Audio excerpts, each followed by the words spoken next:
You can just do it. Okay. Just talk to me. Great. Pull your mic a little bit closer to you, actually. Yeah. Great. Gorgeous. Beautiful. Stunning. Love it. Welcome to the latest episode of Authenticated with your host, Kate McLeod. I am intrigued by people. People watching, I love. People learning, that's where I'm insatiably curious. I'm interested in the why and how of the creative mind's pattern of thinking, the subtext to the creative thinker, or in its more conscious and malleable form, the creative conscious. Because when you are so clear on yourself via the triad of consciousnesses, then you become reflective to others. Meeting yourself is an infectious practice because what feels good is infectious and something I think we could all use a good dose of. So join me in conversations with a diverse arsenal of creative thinkers, from artists to entrepreneurs to serial thinkers ready to optimize their creative conscious. With me, self-made and self-proclaimed creative entrepreneur. Sounds hot, right? David Mattar Merten, welcome to Authenticated. Thanks for having me. You're welcome.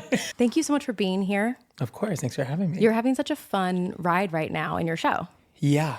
Richard. Yeah, Richard II with Red Bull.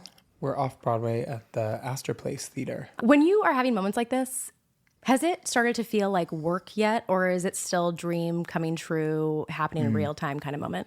I think it comes and goes in flashes. I think there's days where I'm reminded of like how much of a dream come true this all is. And then there's days where the sort of romanticism is lost and I feel tired or I feel not in the right headspace or I'm not sure if I can produce sound or emotion or energy in the way that I would like to in my dream world. Sometimes for reasons that I call prison of my own creation, like I stayed up too late or I whatever, or reasons like the weather or something happens in my life, etc. And those are moments where I lean into like training, craft, if you can call it that without rolling your eyes, you know, and that's when I lean into it feeling a little bit more like a job, which is okay. And I think that's when I'm actually reminded that I'm doing what I want to be doing, because even when it feels like a slog, it still feels right, if that makes sense. Totally. And then there's moments where I'm like, oh my God, this is beautiful. And 12-year-old me is freaking out. And I'm working with these actors like Michael Urie and Ryan Spahn and Grantham Coleman and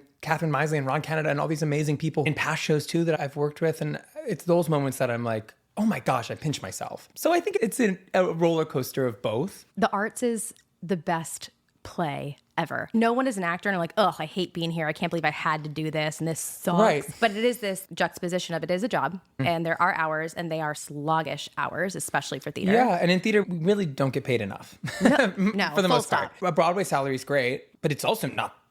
You'd make more working in an office. Do it because you love it. And working off Broadway is a passion project.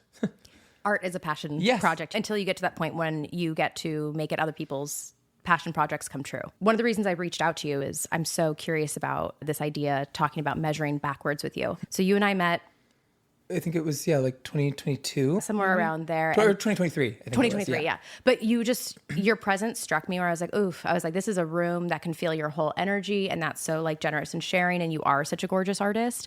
And you were such a nice person. And your career really picked up a lot of steam after I met you there. And I've been watching, and you've been working with so many prolific, contemporary, relevant artists. And I just want to know what happens for you when I say like, you're at this point now. What does measuring backwards mean to you? I tend to be, unfortunately, a little bit of a glass half empty person when it comes to looking at my goals. I'm not always amazing at taking stock of accomplishments. I'm always like a look ahead person. My partner jokes that I'm always like, I'm great at getting the job. I'm less good at having the job because I'm always like looking ahead, which can be good or maybe not bad, but tricky. And so looking backwards is really useful to me, and it reminds me of all the work I've put in and all the good fortune I've had and time meeting opportunity, grabbing at the chance, if that makes sense, or acting at the right moment. And so, I think I met you right before I did An Enemy of the People, the revival with Jeremy Strong and Michael Imperioli and a bunch of other great artists, Victoria Pedretti, and that Sam Gold directed at Circle in the Square. And I did that, and then I went from that into a play off Broadway with Kate Mulgrew. And then I did a bunch of amazing workshops with a bunch of amazing people. And then this summer I did a play with Robert O'Hara by Tennessee Williams at Williamstown Theater Festival with Chris Messina, Will Jackson Harper, Elizabeth Lale, amazing actors. And we were also with Jeremy O'Harris was there and a bunch of amazing artists. And then, now I'm doing Richard II with Michael Urie. So all that to say, for those watching at home, if you're not familiar with my work, which I totally understand, it's been a really interesting journey. And somebody once told me, like, work begets work, follow the work, which I think is true. And a lot of those opportunities have come from other opportunities. And especially Broadway, a play at Williamstown this summer, was actually ultimately accomplished by a not fully frigid, but a semi-cold email. Really? Yeah. Say more. Enemy of the People I'd spoken about, I saw the breakdown and I spoke about it with my managers who are lovely. And I had just gotten out of my MFA program at Brown University, Brown Trinity. It just finished there and it was fall after graduating, and I'd done a regional production of Cabaret, which was like amazing and lovely, and I had some auditions, but it was right after the writer's strike. A lot of my meetings post grad school went cold. I had a bunch of really great meetings with heads of casting and networks, and a lot of those people lost their jobs right after I met with them. God. And the agency I met with, who was really interested, a few weeks later, like, actually, this is not going to be able to happen in this moment, because we're really limited with who we can take on right now because of the strike. And so I sort of was like, okay. And I signed with this really lovely manager that I'm still with, CLA. So I had spoken to them about An Enemy of the People. And I was like, I'd love to go in for this show. And they were like, yeah, let's see. We don't know what roles you're going to offer, what it's going to look like yet. And I think it just a little bit got lost in the shuffle. They have a lot of actors. That's why they get 10%, because 90% of it comes from us. So it was my job to keep an eye on it. And I did. And I heard through a friend, oh, my friend just got this amazing audition for this Broadway revival they're doing. And I was like... And you're like, say the name. Oh my gosh. And they were like, it's An Enemy of the People. And I was like, why have I not gotten a tape for that? Ugh, I should have followed up again. I should have done... I wish I was further along. And I had a moment where I like pouted. And then I was like, okay, wait. I've met Taylor Williams, amazing casting director. I've met her. I have her email. I'm not sure she knows who I am. She's not very familiar with my work, but she knows my email. So I was like, I have it. It wouldn't be totally bizarre for me to maybe email her. And I emailed her and I was like, hey, I'm hoping I'm catching you in the midst of casting this. I'd love to be seen for a cover for anybody. And she responded immediately and was like, hi, David. Yes, so glad you reached out again. I would love for you to tape. I just need it by like tomorrow morning. Sorry for the quick turnaround, but it's like happening now. Like I'd clearly caught her kind of in the 11th hour. And I sent it to my managers and they were like, okay, great, let's do this. And I sent in the tape and I sent it away the next day and got it on tape. And it was for a role. It wasn't even for a cover. And I was gassed up by that. And the next morning I woke up and I had sent her a thank you email. Thank you so much. Hope you enjoyed it. And she emailed me the next morning at 6 a.m. It's very early. And she was like, I'm so sorry for the early email. Yes, received the tape. I actually really loved it. And I've been really juggling to try to see if I can get you into callbacks, which are today with Sam Gold. And I'd love for you to come in if there's any world where you can come in this afternoon. I had somebody cancel, so there's a space for you. Can you come into callbacks? All you have to do is what you did on tape. Just those 2 scenes. Can you come? And I was like, yes. I was lucky that I was able to move my life around a little bit. And I went in and then 2 days later I had a final callback and then I got it. And so it was a very short span. And I ended up booking an onstage cover for the role that I went in for. So I was in callbacks for this role and then I booked an ensemble track that covered that role as well. So all that to say is if I hadn't sent the email, and I've talked to Taylor about it since, and she's, I'm so glad you emailed me. Because, yeah. And the same thing happened with Williamstown. I wasn't uber familiar with the casting directors that were casting for Williamstown. And I went to Robert O'Hara's website and sent him an email about like why I was interested in the project and what I thought. And then it ended up coming to fruition. Opportunity meeting, preparation meeting, the right thing. Because sometimes you ask for something and they're like, you're not right for this. And that's okay too. But sometimes you are right for it and they just have a lot in front of them and you might get lost in the shuffle otherwise. But also friction causing action, which is great. You're upset, like, what? Yeah. So you could have sat and stewed in that, which if I'm being completely blunt and honest, most artists do. Yeah, and I certainly had, my husband can attest, I definitely had an hour where I was like ranting and raving a little bit. Which right? The world hates me and I hate the world. Totally. Which you have that moment. But then from there, what are you going to do to fix it?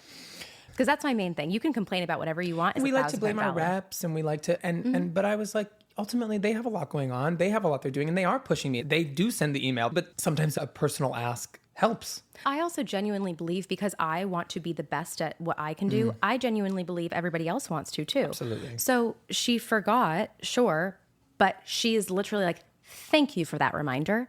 Because guess what? Even casting directors, even reps, even actors get overwhelmed like all of us do. Think about that. Think about how many times you forget someone's name or whatever. I just think it's human. But when it comes to the gatekeepers, for lack of a better word or whatever, there's no allotment for understanding. Yeah. And my experience is that most reps, most casting directors, they want to help actors. Yeah, they like them. I think it's a common myth that like they're against us, rooting for our downfall. But really, in my experience, 9.5 times out of 10, that's not true. A lot of artists look to them for help, for answers. And they're like, I'm also looking for, I've had casting directors who are like, I'm also looking for work. And I'm like, well, yes. Yeah, exactly. And so knowing that we're all in this journey together and actually like we can help each other, and that actors are not necessarily a dime a dozen, and that maybe sometimes our superpower can be like putting ourselves out there. Genuinely. And I think also our resilience to feedback and rejection, because it's not, I think when you say rejection, it's all negative. No, feedback is positive too. And it can be a gift. Absolutely. I think it is. I always want feedback. I'm always like, I'm like, please give me a note. Please give me a chance to come through. Yeah. You know what I mean? Please let me change it or try to. That's always... I always try to, I'm like, I'm a gal who can take a note. Give it to me, please. Yeah. I want it. I promise you, I checked my ego. It's not even here. I promise. Just tell me. Yeah. I might have to pick it up on my way out and hold it, but I'll be okay. Yeah. No, I'll take her to the bathhouse after. We'll do a little steam and everything and just get back in touch. But I think it is so important to be an active participant in that feedback loop too, because as we know from training or the craft or technique, there is a reason the director is there. There is a reason that you have your vantage point on your place on stage and someone else has theirs. And there's a reason producers are involved and there's a reason in casting. Everyone is entitled to an opinion for a very valid reason. Yeah, totally. So when you're in these rooms and you said earlier that work begets work and one thing leads to the other, what does it mean to you to be present, to be a listener, and to really be yourself in these rooms once you get into one? Gosh, I think I'm going to take the term rooms and include it in like audition rooms, meetings and rehearsals. I mean, all of it. Yeah, totally. Presentation of self to other people. Yeah, I mean, my brain moves really fast. I have a lot going on, and I've got ADHD. I got a little bit of dyslexia. I got it all. You're in good company. Yeah, right. And so, I think that I have to sometimes slow my brain down and actually make sure that I'm not getting ahead of what I think I'm receiving. When it comes to a note or a feedback, it's the curse of wanting to be a good student, wanting to be a good listener, wanting to be a good actor. Sometimes you're like, oh, yes, I already know what you're saying and I can take it. I'm going to take the note and I'm going to move on with it. Hold on, you're not actually fully taking it in yet. So I try to count to 3. I'm not always successful, but I try to slow down my brain a little bit so that I can actually receive the information rather than think I'm receiving it. Yeah. Let it sink in for a sec. That's honesty with yourself. That's a good gauge to have. Yeah. And I think allowing it to, that also allows it to be more collaborative. I pride myself on being a collaborative artist. It's funny because I was always told in undergrad, especially, I got a BFA in acting and then was in New York working as an actor for 4 years. And then I went to grad school. I actually only auditioned for graduate school because I was feeling frustrated and like maybe I wanted to shift gears. I was getting into rooms, but I wasn't really succeeding. And I felt like my toolbox was a little dull. Like I was like, I think I have the tools, but they're not quite performing at the level I want them to, or I'm not maybe as confident as I'd like to be in them. That's also part of it. Maybe I'm just actually, it's a mental game. And so then my boyfriend at the time, now husband, suggested, why don't you just audition for grad school? And I was like, but then everyone will think I'm struggling. Yeah. And that just hit me in the heart. Yeah. Yeah. I was like, if I tell people I'm auditioning for grad school, they'll think I'm not succeeding, which is stupid. But, because also, who cares? But he was like, what if you don't tell anyone that you're auditioning for graduate school? What if you don't tell anyone, which is not a thing I do. I tell like the postal service person what I'm up to. Beautiful. And she tells me. But I think he was like, what if you try this really radical thing where you don't let everybody know your business? And then if it doesn't go your way or you don't enjoy it or it doesn't happen, then you don't have to tell people that it didn't happen for you. You don't have to post about it on the internet and let people know that you're like going through this thing. And I was like, you're so right. And I told a friend and he knew about it and I had a coach, but I didn't really tell anybody else. Nobody really knew. And so then I ended up doing this grad school process, and I ended up getting in, and it ended up coinciding with the pandemic because I auditioned in winter of 2020. And then I ended up getting into Brown off the wait list while I was in lockdown. So then it all just fell together, and I was like, I guess I'm going. Yeah. I was like, yeah. And because at the time that program, which is now on a sort of indefinite pause, unfortunately, funded the arts, but it was a tuition-free program. And I was like, this is the time for me to go to this. Structure during the unstructured time? Absolutely. Yeah. So that was a long-winded way of me circling back to saying that rooms I'm in, people always would tell me, you're so contemporary. You're very contemporary. You'll always do like contemporary, new works, new stuff, blah, blah, blah, blah. And I was like, yeah. And that is definitely what I love. That's a cornerstone of my work. But the work I've done professionally has been quite like pretty classical, Ibsen and Williams and Shakespeare and a lot of things like that. And I've done some contemporary work in between, but most of it's been in workshops. I love that kind of work because I feel like I shine when I'm able to collaborate, especially on a new character or on a new voice in a piece. I love working with playwrights. I love working with directors. And so I think also taking a moment to listen allows me to be a better collaborator, allows me to temperature check on where the other artists are at. Because also when you're entering into specifically a new play space, which I love to be a part of, you're also entering into somebody's mind and somebody's baby, somebody's thing that they're allowing you to be a part of. And sometimes that's really scary. Just like it's scary to put your acting in front of somebody. It's scary to put your writing in front of somebody. And we're all a little neurotic as artists. I always tell myself, nobody's thinking about me as much as I am thinking about me. Correct. Yes, always true. And so that's what I think about when I'm like, oh, the audience is judging me. No, they're not. They might be. And if they are, then I don't really want their opinion. If it's coming from a place of malice, I want their opinion. Yes, but of course. I think in spaces like that, I'm always interested in listening to temperature check on where people want the collaboration to. Oh, do you want me to give you feedback on how this dialogue feels in my mouth? Or would you rather me work with what's on the page and try to work through that as is so that we can learn from there? There's always a different way in. Where did the collaboration attunement come from? I always wanted to go to programs as a actor that like just put me through the machine to be a great actor. And I always ended up both in undergrad and in graduate programs that were far more interested in interdisciplinary thinkers and artists, and went to an undergrad program that did a ton of theater history and a ton of movement, physical theater. That always wasn't what I loved, but ultimately was nourishing for me. And the same was true of my graduate program. We had to do playwriting, we had to do directing classes, we had to do all these things that I was like, why am I not in a program that just teaches me how to be the best actor possible? Yeah. That wasn't the path for me. And so I think that actually what it ended up doing is making me a better thinker and a more caring collaborator. Because I think I have some muscles that are strengthened to not just act, but also to think, to write, to collaborate. And you got to check yourself sometimes. I'm like, that's not my job. Let me take a step back because that's not, but so it's like knowing when to utilize those muscles. And also the thing I was going to say about emailing too is it's the same thing as like knowing when to reach out. Because that's another thing is like people get inundated with emails and things. And so make sure you're shooting your shot not every 5 minutes. Make sure you're being really honest with yourself about, is this the right project for me? Or do I just want to be a part of a project? Is this a thing that I really feel in my heart for many reasons, or at least several reasons, that I should be a part of? Or is it just because I really want to be in a play? Or I really want to work with this director, or I really want to work with this casting person? Or is it because I think this is the right project for me right now? Because, you know, the girl who cried wolf, you don't want to be reaching out too often that people think you're disingenuous. Correct. It's like anything, like collaborating, like networking, like reaching out, like auditioning. It's picking your battles. And knowing where you fit after listening. Yeah. Because we all want to believe we can do anything and play any role and do anything. And probably we could, but we don't live in a vacuum. We're working with other actors. We're working with other artists. And so knowing where you fit and fine tuning. That's why I think it's really important to watch theater, watch TV, read books, take in different mediums of storytelling, dance, music, albums, photography, sculpture, things that open your mind to the kind of stories that are around us that are maybe just not just linear theater, TV, film scripts.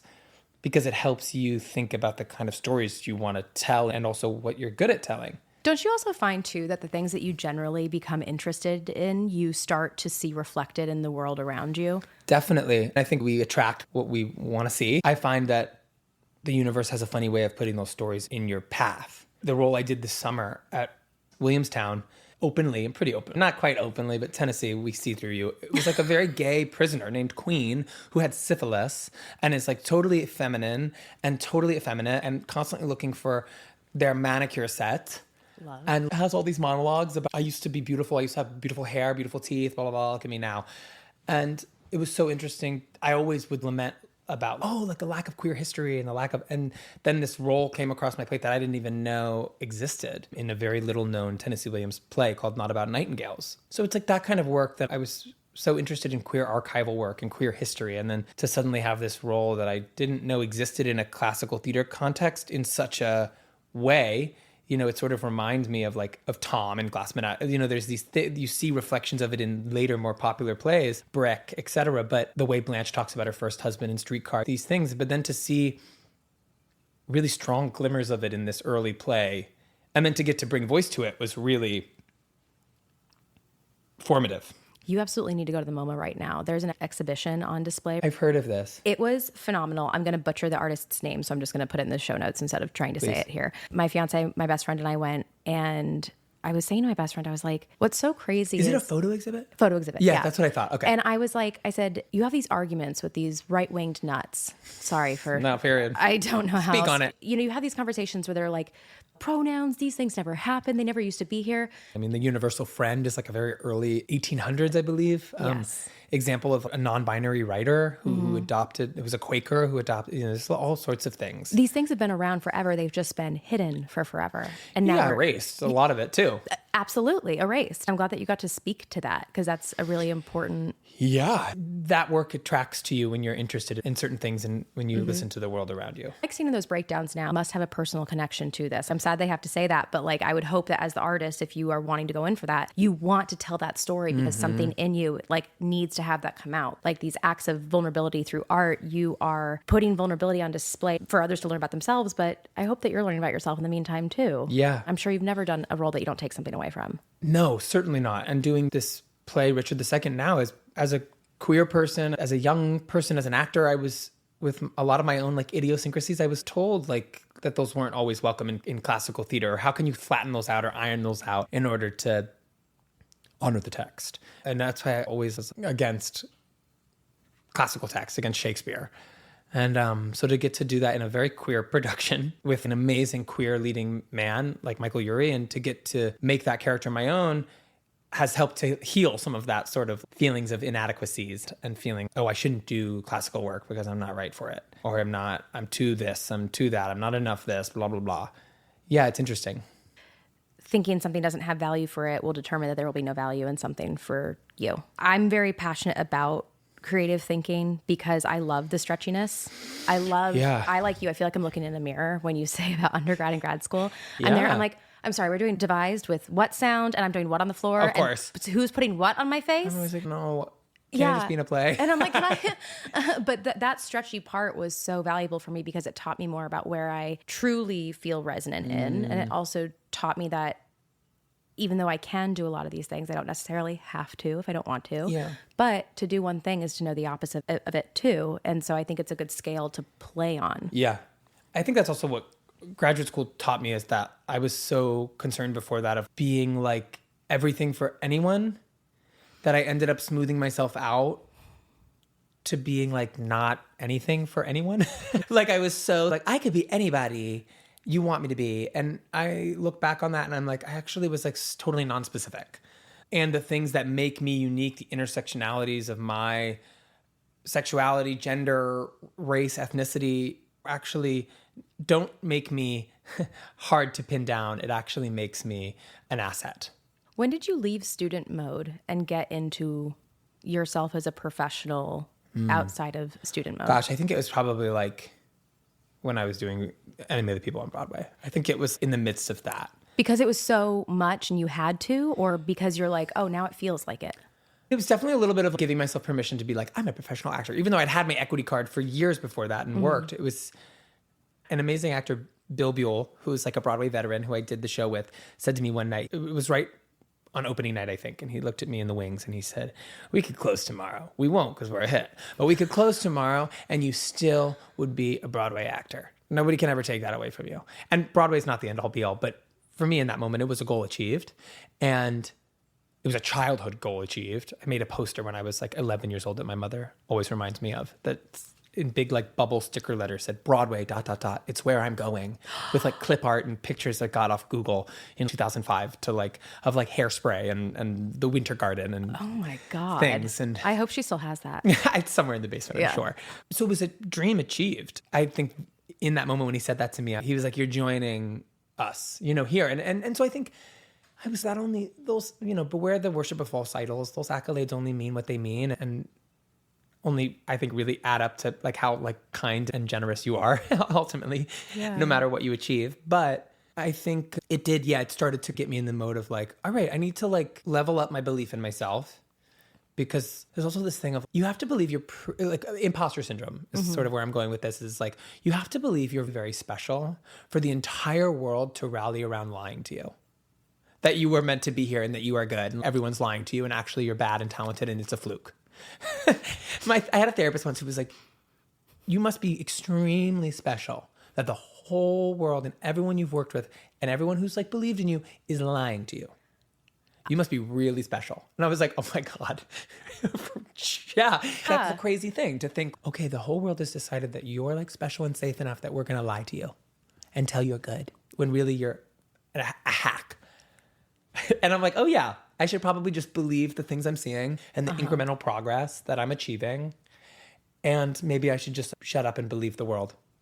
Yeah, the evidence around you, like what's like blatantly in front of you. Yeah, and not just think that everyone's lying to me. Because it's hard to pick it up, because then subconsciously you're like, but what if I drop it? What if I lose it? Yeah. And if I don't take on this identity, then I can't lose. And it's and like, what if it doesn't come to fruition in the way that I really want it to? Yeah. And you just did that exercise. What if? Okay, fine. What if it doesn't? Then what? You'll figure it out. Yeah. Because then what? Enemy of the People casting went out and you get an audition. Then what? You go figure yours out. Yeah. And then I booked Broadway and I was like, what if I never book a show again?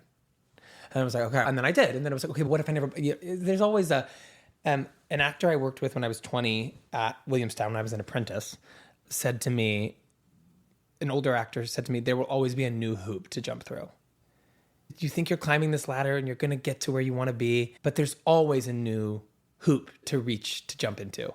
There will always be something that you're not quite grasping, that you're a job or a thing or an accolade or whatever that you're not quite getting. And I think you can ask pretty much any actor that, from the highest of heights. I'm sure there's a few at the top that can do whatever they want, and that's true. But for the most part, everybody's reaching towards something and having days where they're really feeling like they're not achieving it. So knowing that that is just part of it. That is part of it. I've noticed that narrative actually rise to the top quite a bit more recently amongst really prolific artists. I think of Issa Rae. I think of Tom Hanks. People like that have talked about, yeah, I'm really afraid I'm never going to work again. Yeah. It actually, hearing that kind of gave me the permission to be like, oh, okay, so everyone thinks that? Okay, cool. So everyone's worried that tomorrow this all stops. Yep. Got it. Cool. So one, we're never going to be able to combat that. Two, but how are we if everyone deals with it at whatever? Yeah, because we do deal with it. And I think I find great solace in acknowledging that like everyone is going through this in some way, shape, or form. That everyone has imposter syndrome? Yeah, and that everyone is working in spite of it. And some people, it eats you alive. You have to be really careful. Don't let it kill your spirit. Don't let the no's, don't let I've had plenty of emails unanswered. Don't let those, and things have a way of coming back around. I think that's also what I mean by work begets work, incremental progress, these sort of phrases that have been taught to me by mentors and people in my life and colleagues, is just keep track of the puzzle pieces that are slowly coming together and the forest through the trees, and that things have a way of coming back around when the time is right. Timing is often such a big part of it. I mean, that the agent I spoke about not signing me in the writer's strike signed me 2.5 years later. Yeah, the timing has to be right. Yeah, and I was, they hate me, never mind. They did all that time, just took some time. For it to be right. Yeah, and that can be frustrating. Absolutely. But it doesn't mean that it's a reflection of you or a reflection of something you're not going to achieve a little bit later. There's something powerful in assuming that it's not about you. Yeah, or assuming that it's nothing you did wrong. You're not in trouble. Yeah. Is that a millennial thing? Definitely. I think that is. I'm sure it is. I'm sure someone said something I'm sure. That. Yeah. I mean, I think it's... At some point. Yeah, because nobody, I think, wants to feel like they're unaware of how they're being perceived. Yeah. And so I think sometimes an overcorrection of that it's because of something I lack that it's not happening for me. And sometimes it's just like there's a million, that's what I mean when I'm like, nobody's thinking about me as much as I am thinking about me. There are a million things happening behind the scenes that have nothing to do with me and have to do with the global economy and like somebody's coworker and somebody's life and some project from 6 years ago that has nothing to do with me. It's not my business. I learned that in my exposure to becoming a producer. Yeah. Where I would just tell my friends after in a download where I'm like, no one thought of that today. I guarantee you. Like, you're calling me spinning out about this one thing you said. I guarantee you, if that was this morning, the person on set genuinely doesn't remember it. Yep. Yeah. And it's okay. I think it's best to assume that people want you to succeed, that people want to do well. Assuming best intentions, yeah. Assume best intentions until you have a reason not to. Yeah. You're there for the best intentions. Yep. And sometimes we make mistakes, intent versus impact. When you feel like your impact is negative versus your intent, make amends, talk about it, communicate. Yeah. And I also think that's too, as somebody, I'm often like, oh, I feel like I screwed up. Why don't you mention it? But then it's the fear of, oh, then they're going to say, yeah, you did mess up. Isn't that better to know? Yeah, better than to know. And then also to say, okay, so how can I fix that? Yeah, how can I make amends? Our working relationship can be strong and open and honest. Has working you taught you this? Oh gosh, I think it's been a mix. I think I'm lucky to be surrounded by like friends and family and loved ones who take me to task when I fall short, who are like, you hurt me. You did this thing, you said this thing, or like I said, my brain moves really fast. So sometimes I say things off the cuff or flippantly that later someone's like, that was hurtful. And I'm like, oh gosh, I didn't mean it like that at all. So I think in my personal life, I have pretty like really open, honest. I always say I don't have any friends I can't fight with. That's beautiful. I don't have any close friends I can't like go to the mat with. And I think that has also taught me like how to hold myself accountable, hopefully in professional environments. And yeah, be open and honest and communicative. And I had negative experiences in grad school and in the past of being in working environments where I watched people work in a way that I was like, that is not how I want to conduct myself. I watched older artists work in ways that I was like, that's not how I will work. That's not how I will hope to treat people. That's not how I will hope to communicate with folks. I want to do something else. And so I think also learning by example, learning by not example. You're a critical listener and you're also a critical observer. I think I learn by doing too, which is, I'm a big like hands-on learner. Do you think that the artist needs to get their craft in line first or their personal life in line first? I think you need to do both. Yes. And I think they can come at different times. Ooh, okay. I think it depends on the person. I think by craft, you mean like training, et cetera. Or sorry, I mean like your artistry in general. Yeah. I think they're so intertwined. I think you can't have one without the other. You can get your personal in line without the craft, but you might not be an actor or an artist professionally in the way you want to be, maybe. And I think that I've watched folks whose career is at an all-time rise confide in me that they're working through the personal and really coming apart at the seams. So they do both at the same time. And sometimes the people who are on the most like meteoric rise are also like going home to a life that they feel like is in shambles. And so you can do both. You might crash out if you don't get your personal self in line. One always reflects the other. Yeah. I think so. And I think you can totally get your craft in line and be working at the top of your game and be unraveling. I think that's not sustainable. I've certainly had that too, where I'm like having a great time, but I'm not taking care of myself mentally, emotionally. I'm letting my search for a therapist or my search for whatever go to the wayside in pursuit of me working, knowing when to turn that card around. And know when to face the other side. Yeah, knowing when you need to like take a breath. Yeah. Are you good at doing that? I'm very bad at relaxing, I'm not so great at resting. I'm a very social person, so I like to see people after the show. I like to hang out. I like to do things. And sometimes I'm like, you can't do my FOMO. I have to find the opposite, which Michael Urie says JOMO, the joy of missing out. I have JOMO. I have the joy of missing out, which is when I'm like, let me stay home. And I haven't quite channeled that. The streets, they still call to me. And my friends still call to me. But yeah, knowing when to like, okay, tonight's the night that I'm going to go home and get 11 hours of sleep. And sometimes there's also nights for celebration. Yeah. And you've earned those just as much. When I get in bed and I know I'm missing out on something intentionally, I'll lay there and be like, everyone else is out and I'm in bed.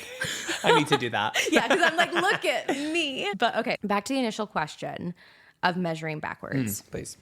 What are the themes? They don't have to be like, I did A, B, C, D. What are the themes in which you observe looking at all past versions of David and being like, he was onto something?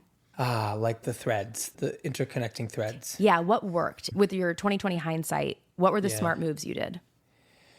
I think leaning into the artists that excite me, that I want to work with. I think like following the people who are doing the things that I want to do, going to see their work. I think that's a big thing. People are always like, I want to work with this person. I'm like, are you like a disciple of supporting and viewing their work? Did you buy their play? It can be really inaccessible to see theater. So there's always a way in. Did you reach out to them? Is there a way I can get an affordable ticket? Is there an invited dress? Even if you don't have the means to see the show, are you trying to see it and support their work because you want to be a part of it? So I think I try to put my time where my mouth is when it comes to showing up to see the work of the artist that I claim to want to work with and keeping track of them, reaching out, communication, quality time and effort to keep in touch with people. I think those are threads. And I think trying to be kind, give people the benefit of the doubt. I'm not always perfect at it all, but yeah, I think those are some of the threads, and never stop learning, to be like a student of the world. I think a continual thread in my work is to always try to have fun, to bring a sense of fun into this space, even when the work is serious, even when the work is hard, trying to bring a sense of play to the work. That allows for a lot of grace. And I love what you say about follow work. Ask questions, see where you can go, be present. What I say to clients a lot is, how are you practicing being in the place you say you want to be? Right. It's like Ariel. You have to observe part of your world. I was like, who? Yes. The Little Mermaid herself. The Little Mermaid herself. Observe and understand the intricacies of the world that you want to be in. Yeah. I used to fight back on this so much because I have such a hard time reading, and they're like, you have to read the whole play, read the whole canon. And I used to push back on it. It's true. Those little tiny pieces of information are going to play into how I believe I fit and make this world better. Yes. So if you aren't personally being a part of it already, how do you expect to be part of the eventual story? Well, it's the same thing of like you do your prep work before an audition. I think it's the same thing of doing your prep work before like wanting to collaborate with someone. Art looks so different now. It's so many different mediums. It's not just doing the show. It's doing press for the show. It's showing up to the events. It's meeting with the other people. And there's less work overall, which is hard. Less work overall. So why would you not make it matter the absolute most? Going to those things makes you act like you belong in the space already. So all of it is a practice of what you're trying to get. It teaches you how to be in community with the people that you want to be around. When it's not about being false, it's not about acting like you belong. I guess it's a little bit of that fake it till you make it, but I think it's actually just like learning how to be in spaces and find within yourself the comfort of being a part of the world that you so desperately want to be in, so that also you're not gripping it so tightly. I know, it's interest and curiosity, right? Yeah, it's like, holding it loosely, the goal and the dream and the art and the thing. It's like holding it loosely so that if it does momentarily slip out of your hands, it's not the end of the world and you're not paralyzed with fear, which Lord knows I don't always accomplish. But yeah, it's like, how can you hold on loosely but don't let go, as the song goes? Speaking of that, what spaces are you enjoying the most right now being in? Oh, I love being in like the dressing rooms with my castmates and like laughing and joking around and having fun. I love those spaces. I love hanging out in the green room with our crew and our actors. Those in-between moments are really fun. And I also am enjoying on off days recently, especially I've done a couple of readings and new works. I just did an amazing play produced by a company 4x4, and they do these new works like every couple weeks. And it was a play by Gage Tarleton, directed by Moses Garcia, that was with like Taylor Trench and Cole Doman and Christian Coulson and Gabby Karuba and like a bunch of fun actors. And being in spaces like that allow me to step out of the play I'm doing 7 or 8 times a week, but still allow me to flex those fun muscles, but in a different direction. I enjoy that. I did an amazing new workshop with Lindsay Ferrantino and Michael Arden that we did, this amazing play that Michaela Diamond led, and being a small part of that ensemble of amazing actors on my day off, even when I was tired, even when I was like, why did I agree to do this? When I was like barely phonating, until we got to the performance, as I was like in the bathroom, like, me. But like just sitting there, and somebody said to me, what a gift it is to be able to be tired from the work that I once begged for. And I always put that aside with we should also be paid more. Actors and artists and writers and folks and Far creatives more. should be paid for those dreams. But we can hold multiple truths at once. And that is also so true. What a gift it is to be tired from the work that I once crossed my fingers for. Workshops too. Yeah. Workshops, I don't know how to say other than you learn so much. Your voice is a part of that world that's being created. Mm-hmm. I have been part of so many workshops, and I love workshops. And usually when someone says a workshop, I think to myself, okay, I'm gonna come back to them in 3 years to see where that is. Yeah. Like I went to go see Queens the other night. Two of my friends, gosh. it was Amazing. fabulous. Some of the best work I've seen on stage. Martina is one of our most prolific playwrights of our time that we are watching, and to get to see her work. I want her on this podcast. She's amazing. Yeah. And the work that Tripp did with that play, and oh my gosh, Nicole, and all those amazing, and Marin, all these amazing actors. Wow. Yeah. Yeah. Andrea is in that play. She's been on this podcast Yes. before. I think she redefines talent for me every single time I see her perform. But these workshops that you get to be a part of and you follow, and sometimes you don't get cast in them and sometimes you do, but it's always so clear to me in a piece that I'll afterwards talk to the actors and be like, how long was this in development for? And I can usually tell, and I'm like, okay, and I can tell who's been with it since the beginning because it's literally made for your voice. There's a piece, no spoilers, but there's a piece that I've been a part of working with like some amazing writers and musicians and an amazing director that we've been workshopping for 2 years almost at this point. And I think it's going to happen. And it's the kind of part I would like dream to do. And it's this thing that I'm just like, okay, holding loosely, slowly following these projects that excite you and light you on fire and holding out for them. And knowing that even if they don't happen, they still shaped you. They still, or if you don't end up being the artist that goes with it, you're still a part of it. And it's still so valuable to your journey. And your work in that room matters. Your time in that matters. And sometimes it's easier to write something off as non-valuable when it doesn't equate to dollars. Oh gosh, yeah. Or a credit or something that people can see you in. And Correct. And really, when I was at MoMA the other day, I was thinking to myself, wow, like this piece cost this much. It's interesting that someone does not spend this amount of money and then lose that amount of money. The money just moves into the value of this piece. That's what art is. Art just retains value, especially for an up and coming artist too. And so I'm like, okay, so value does look different to a lot of different people in a lot of different ways. Because you have some people who'd be like, why the fuck would you spend that money on that thing? And other people who are like, wow, this piece of art brings me so much joy. I'm so glad it's here. yeah. It's just value in a different form. So you can take whatever it is you want from a workshop or from even an audition. Even a bad audition or what you perceive it, even one that you're like, oof.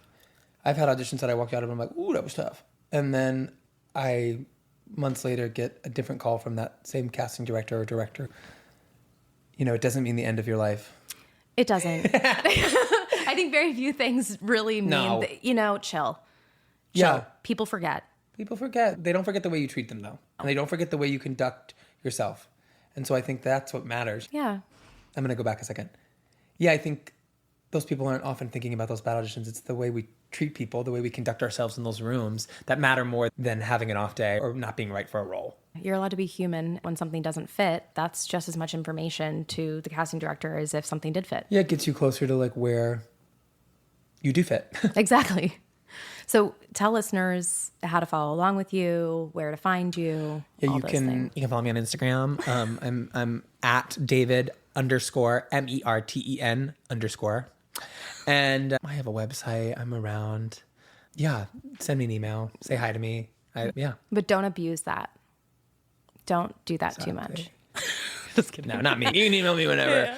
I'm around. Thank you so much for coming on. And I can't wait to see you in Richard too. Thanks. What a gift to be able to talk about acting for a bit. I know. I love it. Thank you. And that's the latest. I'm honored to have been part of your thinking sphere today.